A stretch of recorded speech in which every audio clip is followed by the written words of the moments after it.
ભરૂચના અંકલેશ્વરમાં લેગેસી વેસ્ટનું કૌભાંડ ઝડપાયું છે। વૈજ્ઞાનિક નિકાલના નામે સેંકડો ટન કચરો ખાડીમાં પધરાવી દેવાયો છે। પાલિકા પ્રમુખ અને કારોબારી ચેરમેને દરોડો પાડી ઝડપી પાડ્યું છે। આ કૌભાંડ પ્રદૂષણ મુક્ત કરવાના પ્રોજેક્ટમાં જ જમીન અને જળ સ્ત્રોતોને પ્રદૂષિત કરાયા। શંકા ન જાય તે માટે સાઇટની પાછળથી રસ્તો બનાવીને ખાડીમાં વેસ્ટ ધરબી દીધો છે। કૌભાંડ બહાર આવતા પાલિકાએ કોન્ટ્રાક્ટરનું 95 લાખનું પેમેન્ટ અટકાવ્યું છે। કોન્ટ્રાક્ટરે લેખિતમાં ભૂલ સ્વીકારી કચરો હટાવવાની બાહેંધરી આપી છે। એ કચરાનો આરડીએફનો ઢગલો અમારી સાઇટથી 1.5 થી 2 કિલોમીટર નજીક એક ખેતરમાં ડમ્પિંગ કર્યું જે અમે પકડી પાડ્યું હતું અને એના એજન્સીને જાણ કરવામાં આવી હતી કે ભાઈ તું અહીંયા ડમ્પિંગ કેમ કર્યું? તો એને 2 દિવસ પછી એના જે પાર્ટનર્સ હતા એ અમારી નગરપાલિકા ઓફિસે આવીને ખુલાસો કરેલ છે કે આ કચરો એ લોકોએ ડમ્પિંગ કરેલ છે અને એ લોકોને એનો નિકાલ કરશે। નગરપાલિકાએ એમની પાસેથી બાંહેધરી લીધી છે કે તમારે નિકાલ કરી અને સંપૂર્ણ ગવર્નમેન્ટની ગાઈડલાઈન મુજબ કામ કરવાનું રહેશે। આ રખડતા શ્વાનોનો આતંક છે। રહીશો પરેશાન છે। સોસાયટી ગેટ પાસે રમતી બાળકી પર હુમલો કરવામાં આવ્યો। રખડતા 3 શ્વાનોએ 2 વર્ષની બાળકી પર હુમલો કર્યો। બાળકી પર હુમલાની ઘટના સીસીટીવીમાં કેદ થઈ છે। 3 ડાઘિયાઓએ બાળકી પર હુમલો કર્યો હતો। એક શ્વાને બાળકીને સાથળના ભાગે બચકું ભર્યું જ્યારે બાળકી રડવા લાગતા શ્વાન ભાગી ગયો હતો। બાળકી રડતા આસપાસથી લોકો દોડી આવ્યા હતા અને તેના પરિવાર પાસે લઈ ગયા હતા। પરિવાર બાળકીને લઈને તાત્કાલિક નજીકની હોસ્પિટલ લઈ ગયું હતું। બાળકીને એન્ટી રેબિસની રસી મુકાવી હતી। તો શ્વાનોનો આતંક છે। લોકો પરેશાન છે। નાની માસૂમ બાળકી પર હુમલાની આ ઘટના સીસીટીવીમાં કેદ થઈ છે જેમાં જોઈ શકાય છે કે કઈ રીતે ગેટ પાસે રમતી બાળકી પર શ્વાન અચાનક આવીને હુમલો કરે છે, તેને બચકા ભરે છે અને તે બાદ તે બાળકી રડવા લાગે છે અને શ્વાન ત્યાંથી ભાગી જાય છે। 3 જેટલા શ્વાનોએ માસૂમ 2 વર્ષની બાળકી પર હુમલો કર્યો હતો। આ સમગ્ર ઘટના જે છે તે સીસીટીવીમાં કેદ થઈ ગઈ છે। તો લોકો શ્વાનના ત્રાસથી ત્રાહીમાં પોકારી ઉઠ્યા છે। રખડતા શ્વાનોનો આતંક છે। રહીશો પરેશાન છે પરંતુ ખાસ કરીને માસૂમ બાળકીઓનો વધારે ભોગ લેવાઈ રહ્યો છે। તો મહેસાણામાં બાઇક સવાર લૂંટારુઓએ સોનાનો દોરો ઝૂંટવીને મચાવ્યો આતંક। રાધનપુર રોડ પર લટાર મારવા નીકળેલા દંપતી સાથે બનાવ સીસીટીવી કેમેરામાં કેદ। મંદિરથી દર્શન કરીને પરત ફરતા દંપતીને લૂંટારુઓએ નિશાન બનાવ્યા। ગળામાંથી 70,000ની કિંમતનો સોનાનો દોરો ઝૂંટવી લીધો। લૂંટારુઓ રફુચક્કર। મહેસાણા તાલુકા પોલીસે 2 અજાણ્યા શખ્સો વિરુદ્ધ ગુનો નોંધ્યો છે। સીસીટીવી ફૂટેજ અને ટેકનિકલ સોર્સથી લૂંટારુઓની શોધખોળ શરૂ કરવામાં આવી છે। તો રાત્રિના સમયે છડે ચોક લૂંટની ઘટનાથી મહેસાણામાં ભારે ફફડાટ છે। બાઇક સવાર તસ્કરોને ઝડપી પાડવા પોલીસે ચક્રો ગતિમાન કર્યા છે।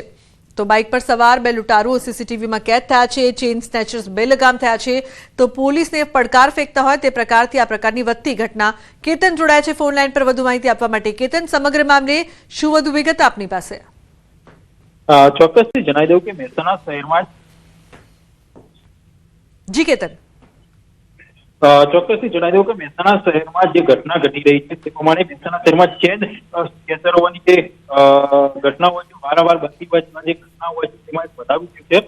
જેમાં જોઈ શકાય છે કે 2 જે દંપતી હોય છે તે ચાલવા નીકળ્યા હતા તેવા સમયે જે બાઇક પર આવેલા 2 ઈસમો દ્વારા તેમના જે ગળામાં જે સોનાનો દોરો હોય છે તે ઝૂંટવી અને ફરાર થઈ ગયા છે। સમગ્ર ઘટના હોય છે તે સીસીટીવીમાં કેદ થઈ છે। પોલીસ ફરિયાદ નોંધાઈ છે। પોલીસે આ મામલે હાલમાં જે સીસીટીવી હોય છે અન્ય જે પ્રોસેસ હોય છે તેના દ્વારા ગુનો નોંધીને જે આગળની જે તપાસ હોય છે તે હાલમાં કરવામાં આવી રહી છે। જી બિલકુલ કેતન, આભાર સમગ્ર માહિતી બદલ। તો બીજી તરફ ગાંધીનગરના કલોલ આંબેડકર બ્રિજ પાસે પૂર ઝડપે જતી કારનો આતંક જોવા મળ્યો છે। બેકાબુ કારે એકસાથે 4 જેટલા વાહનોને ટક્કર મારી। બેકાબુ થારની ટક્કરે માસૂમ બાળક સહિત 5 લોકો ઇજાગ્રસ્ત થયા છે। લર્નિંગ લાયસન્સ ધરાવતા કોલેજિયન યુવકે અકસ્માત સર્જ્યો છે।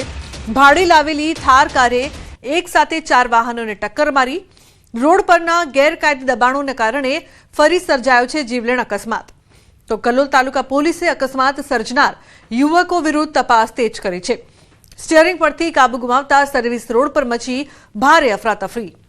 તો કલોલ અંડરબ્રિજ પાસે રફતારનો આતંક સીસીટીવીમાં કેદ। બેકાબુ કાર ચાલકે 4 વાહનોને ટક્કર મારી હતી। અકસ્માતમાં બાળક સહિત 5 લોકો ઇજાગ્રસ્ત થયા છે। આ રફતારના કહેરના કારણે લોકોનો ભોગ પણ લેવાય છે પરંતુ આ રફતારનો આતંક છે તે થમવાનું નામ નથી લઈ રહ્યો। જામનગરના પટેલ કોલોની વિસ્તારમાં ટ્રિપલ અકસ્માતનો બનાવ સીસીટીવીમાં કેદ થયો છે। અકસ્માતમાં રિક્ષા પલટી 3 વાહનો વચ્ચે જોરદાર ટક્કર જોવા મળી છે. પૂર ઝડપે આવતા વાહનોના કારણે ગમખ્વાર અકસ્માત સર્જાયો છે. ઘટનાને પગલે આસપાસના લોકો બચાવ કામગીરી માટે દોડી આવ્યા. શહેરમાં ટ્રાફિકથી ધમધમતા માર્ગ પર અકસ્માતની ઘટના સદનસીબે મોટી જાનહાનિ ટળી છે. ઇજાગ્રસ્તોને હોસ્પિટલ ખસેડવામાં આવ્યા છે. કિંજલ જોડાય છે ફોન લાઈન પર વધુ માહિતી આપવા માટે. કિંજલ, સમગ્ર બનાવ અંગે શું વધુ માહિતી, શું વધુ વિગત? બિલકુલ લુબના, જે પ્રકારે વાત મળે જામનગરના પોસ્ટ ગણાતા પટેલ કોલોની વિસ્તારમાં ગઈકાલે રાત્રિના સમયે ત્રિપલ અકસ્માત છે તે સર્જાયો હતો.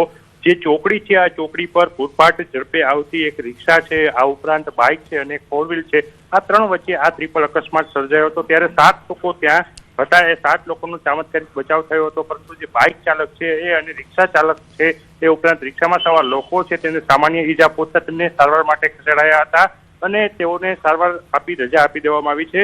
પરંતુ 7 લોકોનો ચમત્કારિક બચાવ થયો છે અને રિક્ષા છે તે પલટી ગઈ હતી. જે પ્રકારે વાટેલા સાંજની જેમ દોડતા જે વાહન ચાલકો છે તે આ પ્રકારના અકસ્માત ઉતરતા હોય છે, ત્યારે જામનગરમાં ફરી એકવાર રફતારનો કેર છે તે સામે આવ્યું છે અને ટ્રિપલ અકસ્માતની ઘટના છે એ સીસીટીવીમાં કેદ થઈ છે એ પણ સામે આવી છે. લુબના જી બિલકુલ કિંજલ, આભાર સમગ્ર માહિતી બદલ. દાહોદના ગરબાડાના છરછોડામાં પ્રોહિબિશન રેડ દરમિયાન પોલીસ પર હુમલો થયો છે. જેસાવાડા પોલીસ મથકની ટીમ પર મહિલા સહિત 6 ઇસમોએ હુમલો કરતા એએસઆઈ સિરાજ અબ્દુલ્લા શેખને સામાન્ય ઈજા પહોંચી છે. પોલીસે રેડ દરમિયાન રૂપિયા 16,546ની કિંમતની વિદેશી દારૂની 51 બોટલો કબજે કરી હતી. મુદ્દામાલ કબજે કર્યા બાદ પંચનામાની કાર્યવાહી દરમિયાન આરોપીઓએ પોલીસ સાથે ઝપાઝપી કરી, શર્ટનું કોલર ફાડી નાખ્યું અને જાનથી મારી નાખવાની ધમકીઓ પણ આપી હોવાની ફરિયાદમાં ઉલ્લેખ છે. આ મામલે મહિલા સહિત 6 આરોપીઓ સામે નામજોગ ગુનો નોંધીને પોલીસે આગળની કાયદેસરની કાર્યવાહી શરૂ કરી છે. કાંતિ ભાભો નામનો વ્યક્તિ છે એ ત્યાં આવી અને પોલીસને અટકાવવાનો પ્રયત્ન કરેલો અને પ્રોહિબિશનનો કેસ ના થઈ શકે એ માટે પ્રોહિબિશન માલ ના લઈ જાય એ માટે પ્રયત્ન કરેલો. એમાં ઝપાઝપી કરેલી, પરંતુ પોલીસે જરૂરી બળપ્રયોગ કરી એમને ત્યાંથી હટાવી અને પ્રોહિબિશન લગતનો મુદ્દાઓ હતો એ લઈને ત્યાંથી નીકળી ગયેલી હતી. ત્યારબાદ પણ એમના પરિવારના લોકો દ્વારા ફરીથી જેસાવાડા વિસ્તારની અંદર પોલીસની ગાડીને રોકી અને શા માટે અમારા પર કેસ કરો છો, શા માટે ધક્કામુક્કી કરી, એ પ્રકારના આક્ષેપો કરી અને ઝપાઝપી કરવાનો પ્રયત્ન કર્યો હતો અને મહિલાઓ પણ ત્યાં આવી ગઈ હતી. જેથી પોલીસ દ્વારા જરૂરી બળપ્રયોગ કરી સમયસૂચકતા વાપરી ત્યાંથી પ્રોહિબિશન મુદ્દામાં લઈ અને નીકળી ગયેલી હતી અને કાયદેસરનો કેસ કરેલો હતો. પડી રહી છે ગ્લોબલ વોર્મિંગની અસર. હવામાન નિષ્ણાત ડોક્ટર ચિરાગ શાહનું અનુમાન, કોલ્ડ વેવ ન આવવાનું કારણ વેસ્ટર્ન ડિસ્ટર્બન્સ. ફેબ્રુઆરીના અંતમાં શિયાળાની વિદાય, જ્યારે માર્ચની શરૂઆતથી ગરમીનો અહેસાસ થશે. તો એપ્રિલથી 15 મેની વચ્ચે હીટ વેવની અસર પણ રહેશે. 15 થી 30 મે દરમિયાન વાવાઝોડાની પણ શક્યતા છે. તો અરબી સમુદ્રમાં 1 થી 2 નાના મોટા વાવાઝોડાની શક્યતા છે. ઉનાળામાં ગરમી અને વારંવાર વાતાવરણમાં પલટો જોવા મળશે.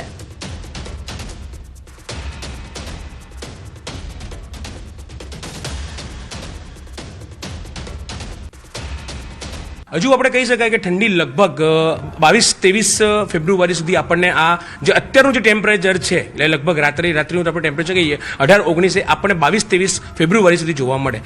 લગભગ એવું કહી શકાય કે માર્ચના ફર્સ્ટ વીકમાં જ આપણે ઠંડીને મતલબ ઠંડી કમ્પ્લીટલી ગુજરાતમાંથી જતી રહેશે અને ઉનાળાની ધીમે ધીમે શરૂઆત થશે. એટલે કે 31 છે, 34 છે, 37 છે અને પછી લગભગ એપ્રિલના ફર્સ્ટ વીક સુધી એટલે માર્ચ એન્ડ અને એપ્રિલના ફર્સ્ટ વીકની અંદર આપણે ઉનાળાની શરૂઆત જોવા મળશે. આ વખતે જે ઠંડી નથી પડી, જો ઠંડી પડી હોય તો આપણે એવું કહી શકાય કે જે ભૌગોલિક દ્રષ્ટિ પ્રમાણે કે જે જમીનનું તાપમાન છે કે હવામાનનું બંધારણ છે એ બંધારણમાં ઠંડીના લીધે થોડુંક ઉનાળામાં આપણને રાહત મળતી હોય. પણ આ વખતે કોલ્ડ વેવ નથી જોયું, ઠંડીનું ટેમ્પરેચર આપણને નથી જોવા મળ્યું, એટલે આ વખતે હીટ વેવ તો ડેફિનેટલી આવવાનો છે. આ વખતે મિડલ ઓફ મે અને એન્ડ ઓફ મેમાં બી 1-2 નાના મોટા વાવાઝોડા થવાની સંભાવના પૂરેપૂરી છે. હું એના માટે કહી રહ્યો છું કે આ વખતે જે ચોમાસાની અંદર અને જે આપણે શિયાળાની અંદર જે વેસ્ટર્ન ડિસ્ટર્બન્સ આપણા ભારતની ઉપર અસર કર્યા છે એ ડેફિનેટલી વેસ્ટર્ન ડિસ્ટર્બન્સ આપણને ઉનાળામાં બી નડશે અને જેના કારણે વાવાઝોડાની અસર રહેશે. એટલે એવું કહેવાશે ઉનાળો આવશે ખરો, ઉનાળો પાછું ઉનાળામાં બી વિક્ષેપ આવશે, પાછું વાવાઝોડાની સ્થિતિ આવશે એટલે પાછું 8-10 દિવસ આપણે વરસાદનું વાતાવરણ,